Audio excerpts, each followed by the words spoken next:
এই চ্যানেলে সম্প্রচারিত সকল খবরই সচেতনতামূলক এবং শিক্ষণীয়, কোনো কিছুই প্রভাবিত নয়। ফের রাজ্যে উঠে এলো এক মহিলার শারীরিক নির্যাতনের কথা। এবার ঘটনাস্থল মালদার হাবিবপুর থানা এলাকা।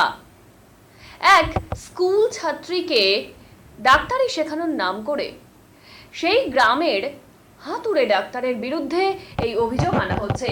চাঞ্চল্যকর ঘটনাটি ঘটেছে মালদা জেলার হাবিবপুর থানার অন্তর্গত একটি এলাকায়। নাবালিকার পিতা জানিয়েছেন, এলাকায় এক কোয়াক বা গ্রামীণ চিকিৎসক তার মেয়েকে বেশ কয়েকদিন ধরে ডাক্তারি হেল্পারের কাজ শেখানোর জন্য বলেন এবং ডাকেন। সেই সুযোগে গত বুধবার সন্ধ্যে 7টা নাগাদ তার মেয়েকে ডেকে তাকে শারীরিকভাবে নির্যাতন করে বলেই অভিযোগ। তারপর তার মেয়ে কাঁদতে কাঁদতে বাড়িতে গিয়ে তার বাবাকে সমস্ত ঘটনা জানালে তার সাথে দু একজন নিয়ে ওই কোয়াক ডাক্তারকে ধরে বেধড়ক মারধর করা হয়। খবর পেয়ে ঘটনাস্থলে ছুটে যায় হাবিবপুর থানার পুলিশ। কোয়াক ডাক্তার বা হাতুড়ে ডাক্তারকে উদ্ধার করে থানায়ও নিয়ে যাওয়া হয়।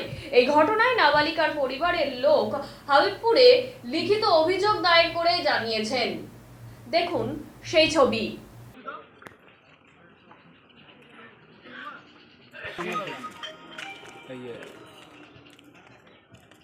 চলো আমার মোবাইলটা দে তো।